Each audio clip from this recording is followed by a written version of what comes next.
남편이 떠나고 한 달째 되던 날이었습니다.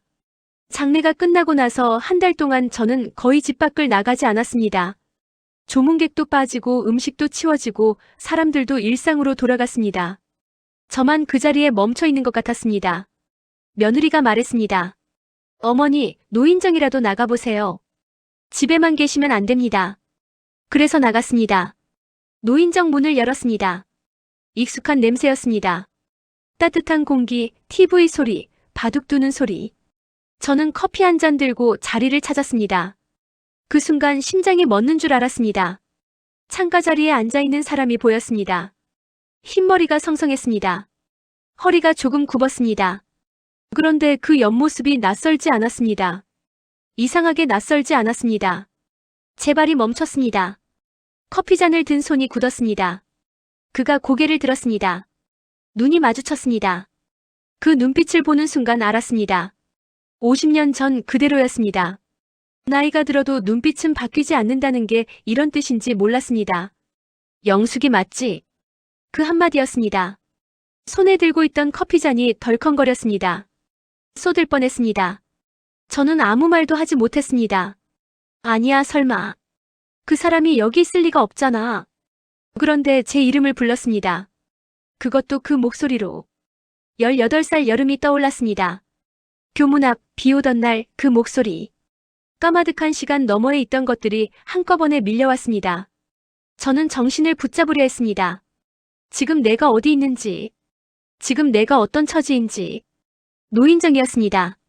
앞집 김 여사가 이쪽을 보고 있었습니다. 구석자리 할머니들도 고개를 들었습니다.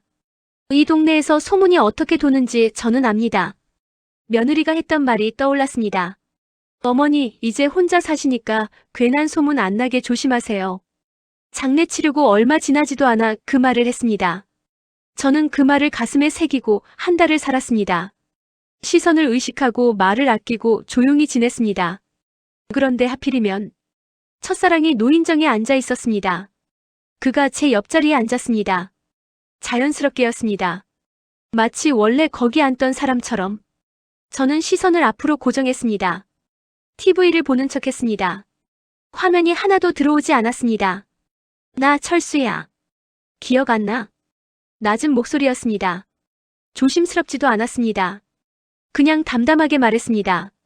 마치 어제 헤어진 사람한테 말하듯이. 기억 안 날 리가요. 비 오는 날 교문 앞에서 우산을 씌워주던 아이. 체육대회 날 몰래 손을 잡았던 그 손. 제 이름을 부를 때마다 목소리가 낮아지던 것.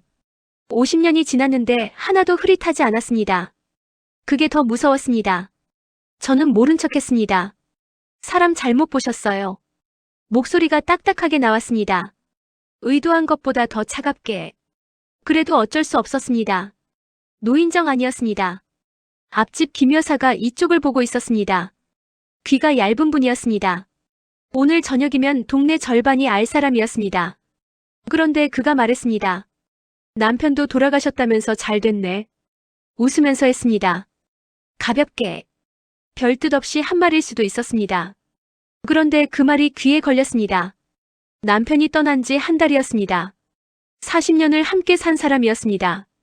잘 됐다는 말을 들을 만큼 정리가 된 슬픔이 아니었습니다. 화가 치밀었습니다. 그런 말 함부로 하지 마세요. 짧게 말했습니다. 그의 얼굴이 굳었습니다. 저도 굳었습니다. 노인정이 잠깐 조용해진 것 같았습니다. 김 여사 쪽에서 기척이 느껴졌습니다. 저는 자리에서 일어났습니다. 커피잔을 들고 반대편 자리로 옮겼습니다. 등 뒤로 그의 시선이 느껴졌습니다. 돌아보지 않았습니다. 돌아보면 안 될 것 같았습니다. 그런데 자리를 옮기고 나서도 손이 떨렸습니다. 화가 나서 떨리는 건지 다른 이유로 떨리는 건지 알 수 없었습니다. 그냥 멈추지 않았습니다. 커피잔을 테이블에 내려놓고 두 손을 무릎 위에 올렸습니다. 50년 만에 들은 이름이었습니다. 영숙이. 그 두 글자가 오후 내내 머릿속에서 지워지지 않았습니다. 이 만남이 단순한 우연이 아닐 수도 있다는 걸 그때 처음 생각했습니다. 그날 오후였습니다. 노인정에서 나와 골목을 걷는데 뒤에서 발소리가 들렸습니다. 돌아보지 않았습니다. 그래도 멈추지 않는 발소리였습니다. 걸음을 빨리 했습니다. 발소리도 따라 빨라졌습니다. 집 앞에 다다랐습니다. 열쇠를 꺼내는데 그가 말했습니다. 한 번만 얘기하자. 저는 문을 열지 않았습니다. 열쇠를 손에 쥔 채 서 있었습니다. 이웃 창문이 눈에 들어왔습니다. 이 골목에서 누가 보고 있을지 몰랐습니다. 며느리 귀에 들어가면 안 됐습니다. 그냥 들어가야 했습니다. 그런데 그가 말했습니다. 그때 내가 날 버린 게 아니었다는 거 알고 있어. 손이 멈췄습니다. 심장이 쿵 내려앉았습니다. 그 말을 왜 지금 하는 건지.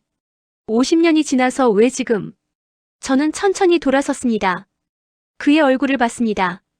흰머리, 굽은 허리. 그런데 눈빛은 흔들리고 있었습니다. 저는 아무 말도 하지 못했습니다. 50년 전 그 밤이 떠올랐습니다. 아버지 사업이 하루아침에 무너졌습니다. 빚쟁이들이 들이닥쳤습니다.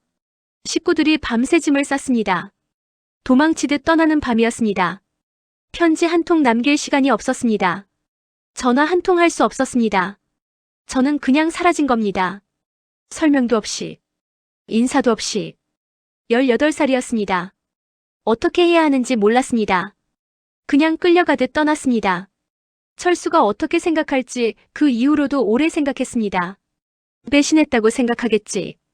싫어서 떠난 줄 알겠지. 그 생각이 맞았습니다. 난 내가 날 싫어해서 떠난 줄 알았다. 그의 목소리가 떨렸습니다.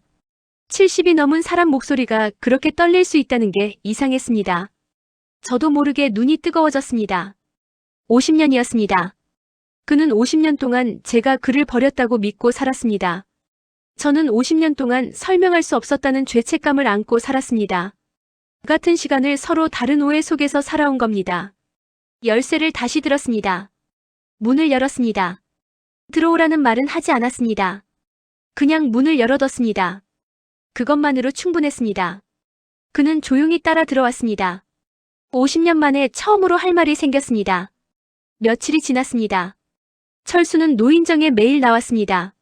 저도 매일 나갔습니다. 같이 나간 게 아니었습니다. 각자 나갔는데 매일 마주쳤습니다. 노인정이 그리 넓지 않았습니다. 마주치지 않으려 해도 마주쳤습니다. 그러다 보니 몇 번 같이 앉게 됐습니다. 말을 나눴습니다. 별것 아닌 이야기였습니다. 요즘 날씨, 동네 이야기, 자식들 이야기. 그런데 앞집 김 여사 눈에는 별것으로 보였던 모양입니다. 소문이 돌기 시작했습니다. 둘이 요즘 같이 다닌다고 했습니다. 저 나이에 연애라고 했습니다. 노인정 안에서 수군거리는 소리가 들렸습니다. 모른 척했습니다. 그런데 모른 척할 수 없는 순간이 왔습니다. 며느리한테서 전화가 왔습니다. 어머니, 체면 좀 지키세요. 그 한마디였습니다. 길게 말하지도 않았습니다. 짧게 말하고 끊었습니다. 저는 전화를 내려놓고 한동안 앉아 있었습니다. 체면. 그 단어가 머릿속에서 맴돌았습니다. 내 인생에 체면 말고 남은 게 뭐지? 남편 뒷바라지하고 아이들 키우고 이제는 조용히 늙어가는 게 맞다고 생각했습니다. 그게 체면이라면 저는 평생 체면을 지키며 살았습니다. 그런데 이제 노인정에서 말 한마디 나눴다고 체면을 입에 올렸습니다. 서운했습니다. 그날 오후 철수가 말했습니다. 소문 들었어? 저는 고개를 끄덕였습니다. 그는 잠깐 웃었습니다. 신경 쓰여? 솔직히 말하면 신경 쓰였습니다. 며느리 얼굴이 떠올랐습니다. 아들 얼굴도 떠올랐습니다. 이 동네에서 계속 살아야 했습니다. 소문이 어떻게 도는지 알았습니다. 그런데 철수가 말했습니다. 우리 이제는 도망치지 말자. 그 말이 가슴에 걸렸습니다. 50년 전 저는 도망쳤습니다. 아니, 도망칠 수밖에 없었습니다. 그런데 지금은 달랐습니다. 지금은 제 발로 피하는 겁니다. 시선이 무서워서, 소문이 무서워서, 며느리 말 한마디가 무서워서, 그게 맞는 건지 모르겠었습니다. 창밖을 봤습니다. 노인정 유리창 너머로 햇살이 들어오고 있었습니다. 봄이었습니다. 이상하게도 그 햇살이 오래전 여름 교문 앞 햇살이랑 비슷하게 느껴졌습니다. 도망치지 말자는 말이 그날 밤까지 머릿속에서 지워지지 않았습니다. 다음 날 노인정에 나갔습니다. 평소보다 일찍 나갔습니다. 이유는 몰랐습니다. 그냥 발이 먼저 움직였습니다. 문을 열고 들어서니 철수가 이미 창가 자리에 앉아 있었습니다. 눈이 마주쳤습니다. 저는 그 자리로 걸어갔습니다. 맞은편에 앉았습니다. 사람들 시선이 느껴졌습니다. 김 여사가 이쪽을 봤습니다. 구석자리 할머니들이 고개를 들었습니다. 알았습니다. 오늘 저녁이면 또 소문이 돌겠지. 그런데 이번엔 자리를 옮기지 않았습니다. 피하지 않았습니다. 철수가 말했습니다. 내가 미웠어. 담담한 목소리였습니다. 원망도 없었습니다. 그냥 사실을 말하듯이. 저는 고개를 끄덕였습니다. 나도 나 자신이 미웠어. 말하고 나서 이상했습니다. 50년 동안 한 번도 입 밖에 낸 적 없는 말이었습니다. 그런데 이 사람 앞에서는 나왔습니다. 설명하지 않아도 됐습니다. 변명하지 않아도 됐습니다. 그냥 말하면 됐습니다.